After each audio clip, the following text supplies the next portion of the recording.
Oi pessoal, meu nome é Eduardo Alexandre e esse é o Calafrio Real no canal.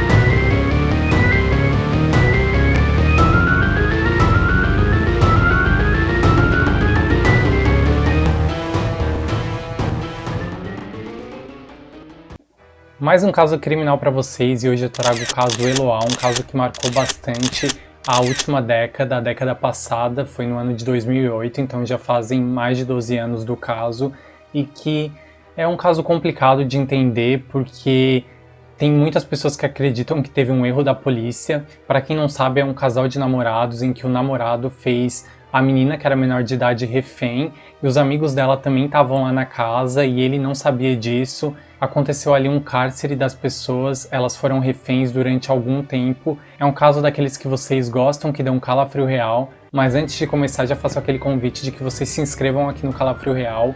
Se inscreve, deixa o like que é bem importante, deixa um comentário pra mim também e toca o sininho porque o sininho ajuda vocês a receberem as notificações aqui do canal. Então, vamos rapidinho, não vou perder muito tempo. Também peço que vocês indiquem um canal para algum amigo que curte esse tipo de tema, para que a gente possa continuar aqui com conteúdo nesse ano de 2021. Feliz 2021 para vocês!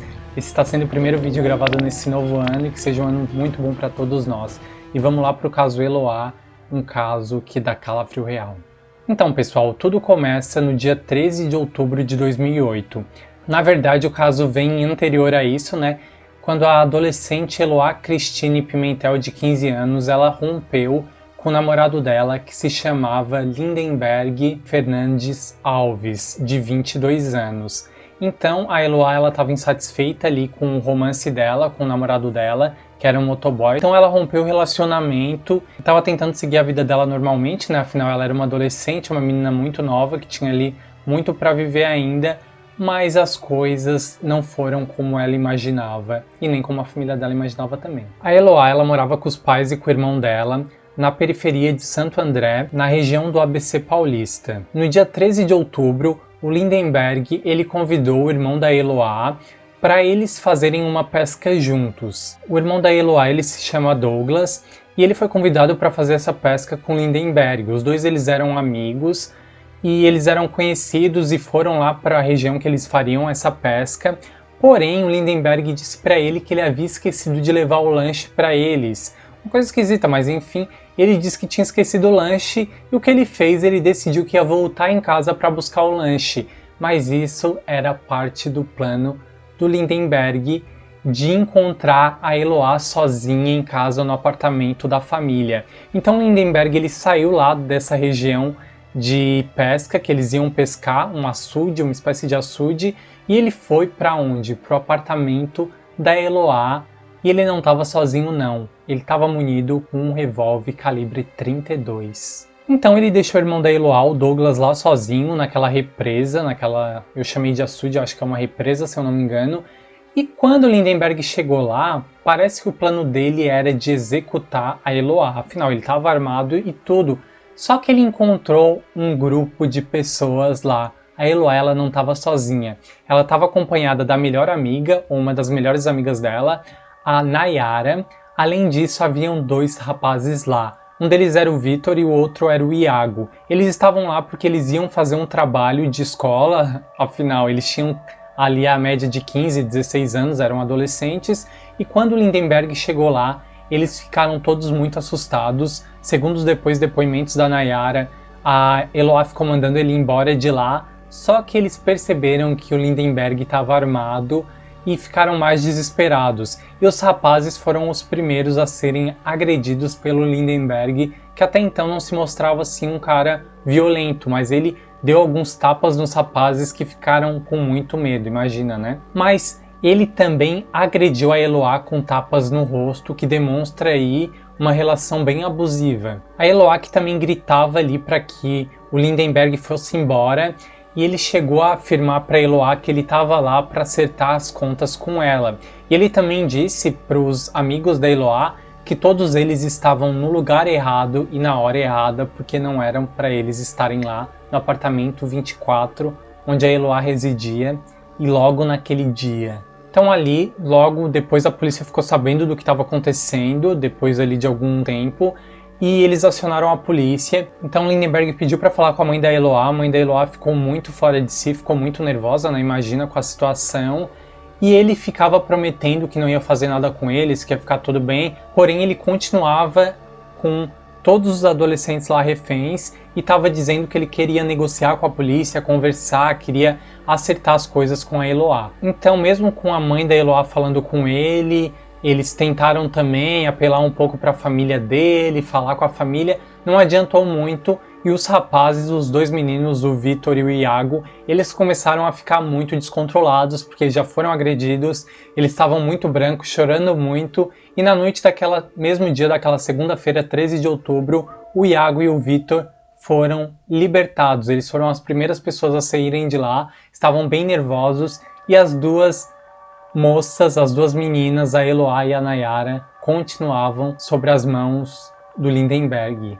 Naquela noite, primeiramente, o Lindenberg tinha amarrado a Nayara pelas mãos e pelos pés, ela não se lembra muito bem, no quarto do casal, lá dos pais da Eloá. Porém, na noite, ele pediu para trocar de lugar. A Eloá e o Lindenberg continuavam na sala. Então, durante a noite, ele trocou de lugar, ele levou a Nayara para a sala e ficou com a Eloá no quarto. E a Nayara disse que a Eloá naquela noite chorou bastante, que ela ouviu que ele agrediu ela. E eu também pensei, será se ele violentou ela? Porque ela estava lá no quarto e porque ele levaria também ela para o quarto à noite, né? Se não fosse. Isso não está específico em nada, mas eu cheguei a essa hipótese. Se alguém souber de alguma coisa, comenta aqui para mim. O Lindenberg ele pedia diversas vezes para que a Eloá desse beijos nele, só que ela não queria muito. Então, por vezes, ela era agredida por não querer beijar ele e a Nayara ficava tentando coagir ali e falar para a Eloá ela ser um pouco mais flexível para que elas conseguissem sair daquela situação. No dia 14 de outubro, na terça-feira, o segundo dia lá de cárcere, a Eloá apareceu na janela e ela fez um sinal de positivo para a polícia. Mas mesmo ela fazendo aquele sinal de positivo lá para a imprensa e para a polícia, ela parecia assim estar com o rosto bem assustado, não parecia que estava tão tranquilo assim, mas ela queria demonstrar que estava viva e que estava bem. Nesse dia, a polícia continuava ali as negociações com Lindenberg e como não estava dando muito certo, a polícia decidiu que ia cortar as luzes lá do prédio e por coincidência, dizem que por coincidência, a Nayara foi solta aquele dia. Mas o Lindenberg disse que não tinha nenhuma relação com a energia elétrica, que ele já ia liberar ela. E ela chegou a dizer isso, ele me disse que não tinha nenhuma relação, acho que não tinha relação mesmo. O Lindenberg disse que liberou a Nayara a pedido dos pais dela, ele conseguiu conversar com os pais dela. O pai dela fazia um tempo que não via ela, fazia um ano, e daí o Lindenberg deu assim um tipo de conselho pro pai dela, para que eles ficassem mais próximos. Olha quem tá dando conselho aí, o Lindenberg estava dando conselho, então ele disse que liberou ela por conta disso, então acreditem se quiserem, o Lindenberg decidiu que ia liberar a Nayara e disse que foi pela promessa que ele fez aos pais dela. Segundo os policiais do GAT, que já estavam agindo ali nesse caso, eles disseram que o Lindenberg repetia diversas vezes que só sairia lá de dentro morto. Então agora no dia 15 de outubro, na quarta-feira, a Nayara ela prestou depoimento para a polícia e ela tinha dormido na noite anterior na casa da avó dela. Nesse meio tempo, as emissoras de TV estavam muito em cima do caso, que como ele foi um caso muito duradouro,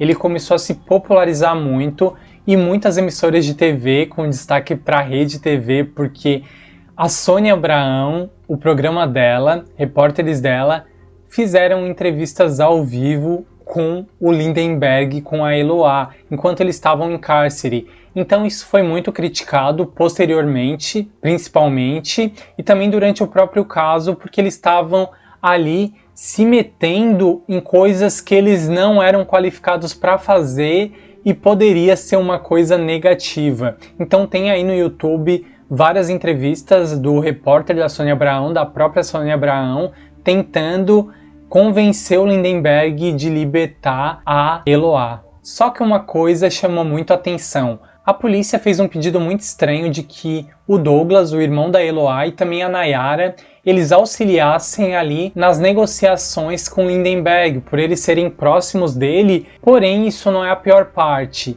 após uma conversa com os policiais, a Nayara, a vítima que saiu do cativeiro, ela foi convidada a voltar para o cárcere privado no apartamento da Eloá, sob os comandos do Lindenberg. Isso aconteceu no dia seguinte, na quinta-feira, dia 16 de outubro. Então, no dia 16 de outubro, na quinta-feira, a Nayara, ela foi lá no apartamento da Eloá negociar com o Lindenberg. O Lindenberg estava falando com ela pelo telefone. Segundo a Nayara, os policiais eles tiveram uma conversa com ela e pediram que ela voltasse lá, que nas negociações o Lindenberg estava pedindo isso, que ela chegasse até o corredor lá do prédio e que ela seguraria a mão da Eloá e que a Eloá seria entregue e depois ele se entregaria. Então, ela foi colocada em um risco enorme, a Nayara, de voltar ao cárcere e ela não entraria no prédio. Porém, ela estava indo, ela decidiu fazer isso, ela não teve assim uma escolha, na verdade. Os policiais pediram que ela fizesse, ela disse que ela não teve assim escolha, eles não disseram que ela tinha opções de não ir. E também, por ser amiga, ela decidiu também que ia, ela não se negou, mas ela também não queria ir com certeza, ela já estava lá dentro e conseguiu sair, né? Viu que não era uma brincadeira. E ela foi lá com o celular, conversando com o Lindenberg, e ele foi dizendo que ela se aproximasse, até que ela chegou na porta. E quando ela chegou na porta, a Eloá estava com uma arma apontada para a cabeça e ela foi obrigada a dar a mão para a Eloá e entrar novamente no apartamento da família da Eloá. E ela estava de novo sobre cárcere privado de Lindenberg, juntamente com a sua melhor amiga Eloá. Nesse momento, as coisas ficaram bem complicadas, porque representantes do Conselho Tutelar foram até o local e protestaram contra a polícia porque a jovem não poderia ter voltado para lá. Então, na sexta-feira, 17 de outubro, a polícia já estava sem paciência no caso, eles sabiam que tinham que tomar uma decisão ali porque já estava muito longo, já era o maior cárcere da cidade de São Paulo, eram já 100 horas de cárcere privado. Então estava ficando uma situação muito complicada, os ânimos estavam muito aflorados e o Lindenberg aquele dia disse que ia liberar as garotas. Porém, perto da hora que ele falou para elas que as libertaria e também falou para a polícia, ele começou a construir uma barricada na porta da cozinha da casa.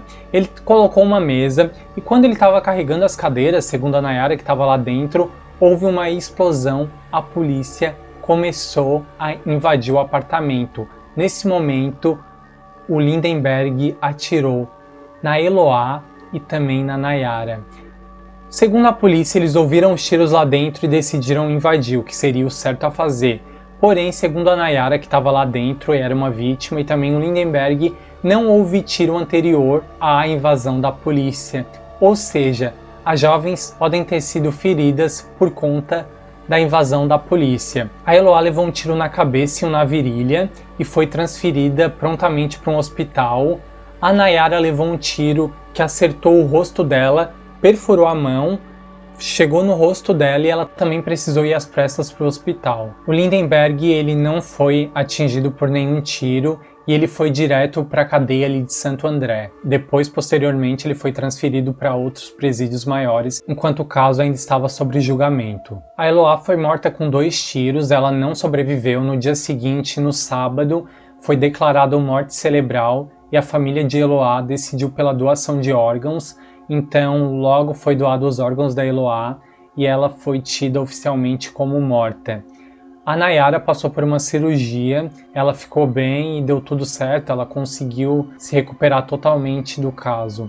O Lindenberg ele foi indiciado por homicídio duplamente qualificado, motivo torpe e recurso que dificultou a defesa da vítima, no caso da Eloá, e também no caso da Nayara por tentativa de homicídio duplamente qualificado. Pelos mesmos motivos, ela também foi atingida, por uma bala. E além disso, ele também foi indiciado por tentativa de homicídio qualificado contra o sargento da polícia, Atos Antônio Valeriano. Então, Lindenberg ele foi preso. Em janeiro de 2009, o juiz Carlos de França Carvalho Neto, ele determinou que o Lindenberg ele deveria ir a júri popular. Isso aconteceu só anos mais tarde, o julgamento durou 4 dias, de 13 a 16 de fevereiro de 2012, vários anos depois do caso ainda que o julgamento aconteceu. O Lindenberg ele foi considerado culpado pelos 12 crimes dos quais ele foi acusado, sendo eles um homicídio contra a Eloá, 2 tentativas de homicídio, 5 cárceres privados e 4 disparos de armas de fogo. A pena inicial dele foi de 98 anos e 10 meses, sentenciada pela juíza Milena Dias. Porém, Brasil, posteriormente essa pena diminuiu e ela foi para 39 anos de prisão, o que também acaba sendo bastante porque é difícil uma pena tão longa assim.